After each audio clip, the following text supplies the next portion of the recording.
Mami, eto na po yung susuotin niyo pabalik ng punerarya mamaya. Bigay ko na lang dito para hindi kayo mahirapan maghanap mamaya.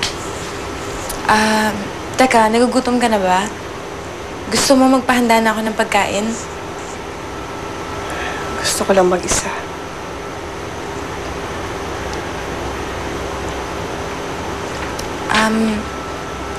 Pagod na po ba kayo? Gusto niyo po bang magpahinga? Babantayan ko kayo.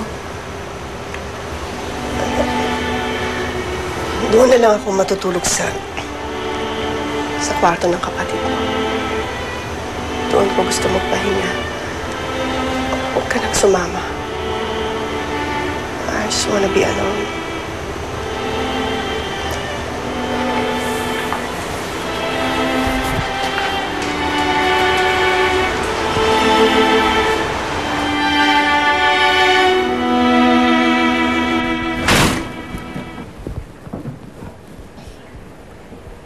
Ma, ano ba?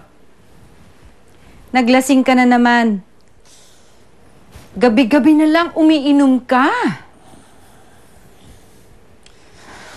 Alam ko na matayan ka, Prince. Pero hindi ibig sabihin nun, magpapakamatay ka na rin. Sana nga namatay na lang din ako. Para matapos itong paghihirap ko. Nahihiya ako sa sarili ko dahil hindi kita napalaki ng tama. Mahina ka. Ma, wag mo akong hustigahan. Hindi nyo alam yung pinagdadaanan ko. Oo, hindi ko alam. Pero ang alam ko, mali ang ginagawa mong paraan dyan sa dinadanasan mo. Para kang hindi tunay na lalaki. Sa tingin mo ba, kung nabubuhay si Angeline, magugustuhan niya yung ginagawa mo? Mamahalin ka niya? Alam mo ba kung bakit lahat na lang ng tao ayaw sa inyong dalawa, tutol sa inyong dalawa? Because Angeline is too good for you. You don't deserve her. Ngayong wala na siya, lalo mong pinapatunayan na hindi ka karapat-dapat sa kanya.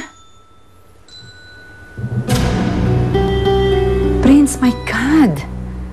Kung talagang mahal mo siya, gawin mo ang tama. Ayusin mo yung sarili mo para sa ala-ala ng mahal mo.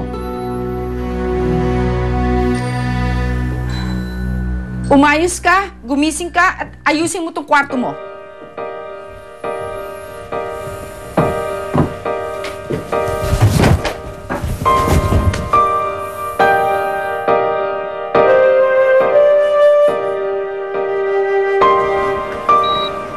Salamat. Auntie, natanggalan ni Doktor yung ventilator ni Lira. Doktora, kamusta ang anak ko? She's going to be fine, don't worry. Anak, Lira, kamusta ka na? Kamusta, anak?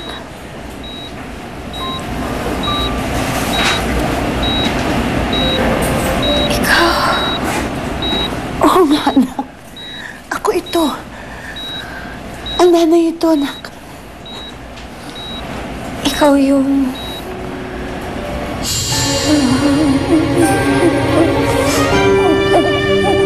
Buhay ka.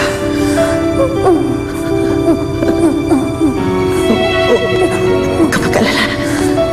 Kapag alala. Dadali kita sa ospital. Yung babae nagligtas sa akin.